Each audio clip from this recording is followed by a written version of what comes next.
sillainen, että kun mä olin saanut reseptin pelaajalta, mentiin sinne ja joko hän itse teki tai yhdessä tehtiin, niin sitten vielä kun homma oli tehty, niin sen jälkeen resepti kirjoitettiin yleensä uusiksi.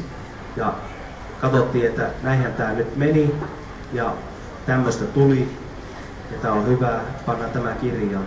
Ja sitten oltiin vielä jokaiselta pelaajalta henkilökohtaisesti hyväksynnä, että oliko tää sun mielestä näin. Ja yleensä kaikki sanoo, että joo, juuri näin. Ja ne löytyy täältä. Ja täältä löytyy sitten ruokia niin kuin ihan semmoiseen pikaiseen pikkupalaan, hyviä jälkkäreitä, kesällä grillijuhliin, vaikka minkä näköistä juhlaillallista, vaikka mitä. Tämä on hirveän monimuotoinen kirja, että se mikä mun mielestä oli tosi hyvä, että tämä ei ollut pelkästään pihviä ja pastaa, vaan tällä löytyy tosi moninaista reseptiä.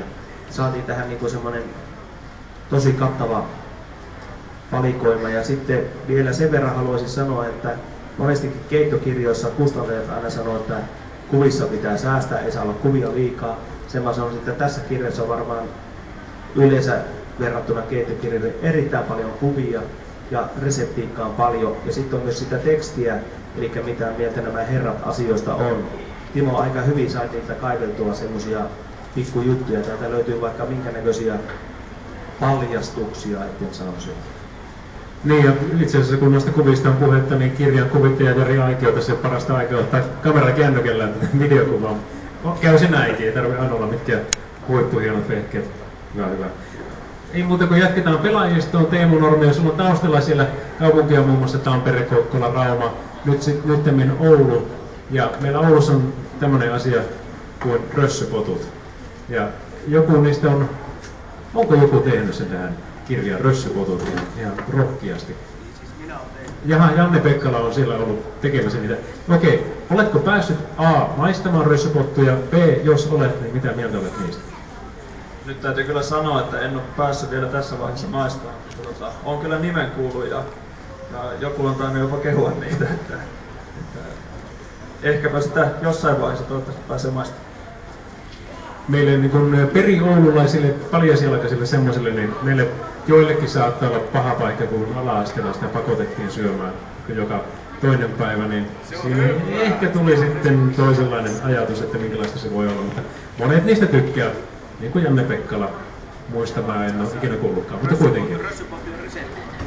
Okei, rössöpotin resepti on se. Mutta puhutaan siitä, että minkälaista ruokaa nyt sitten Oulussa ja Oulun Kärppien toimesta laitettiin, niin mitä tykkäät joukkuekaverit enemmän appeista? Se ei ollut pelkästään pihviä ja pastaa. Yllättikö tämä sinut?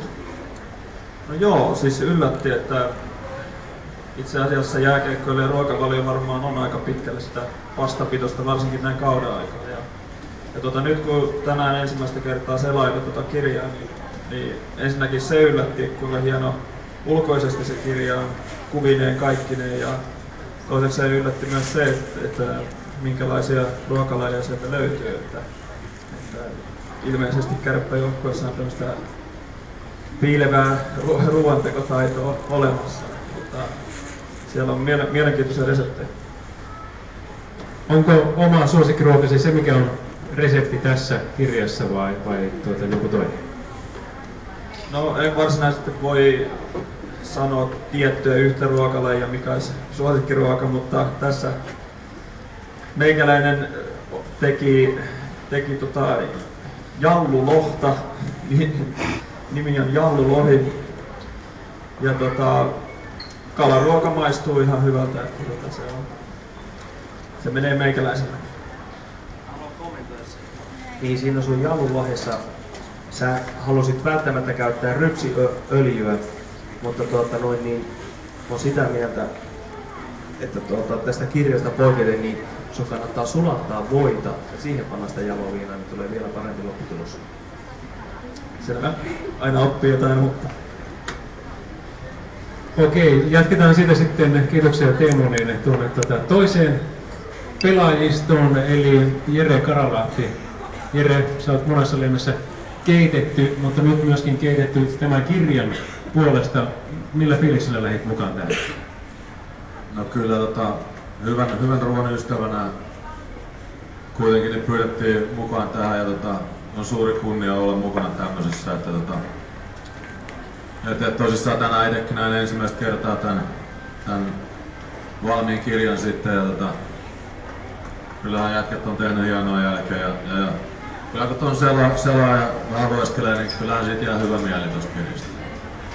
Oululaiset on ottanut sut tosi komiasti vastaan varmasti ja kaikki ollaan todella iloisia ja ylpeitä siitä, että olet nykyään oululainen ja kärppäpelaaja.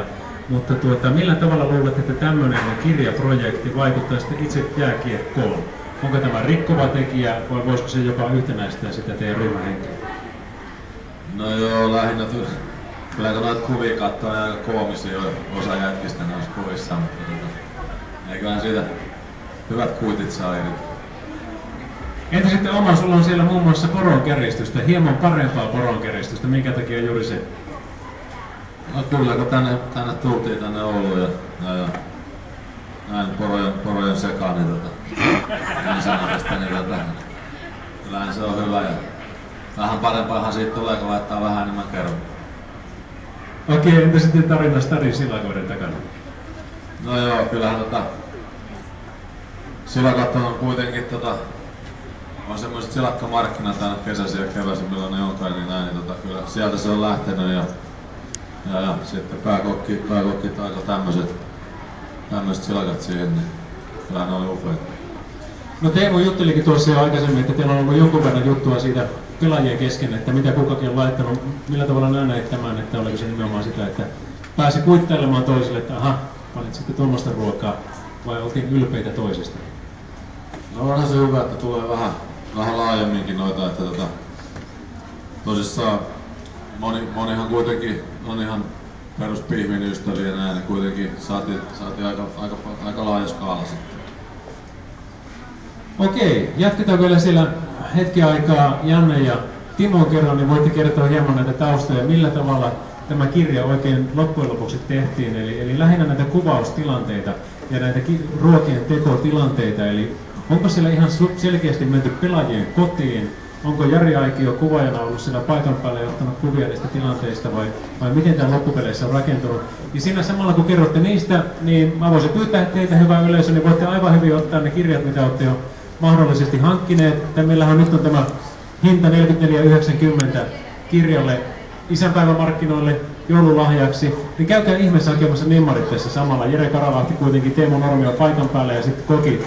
Ja niin saatte siitä nimmarit pois pyörimästä. Ja Timo ja Janne voi sitten jatkaa tästä ja kertoa hieman noista taustoista samalla aikaa. Mutta olkaa hyvät, käykää vaan peremmälle.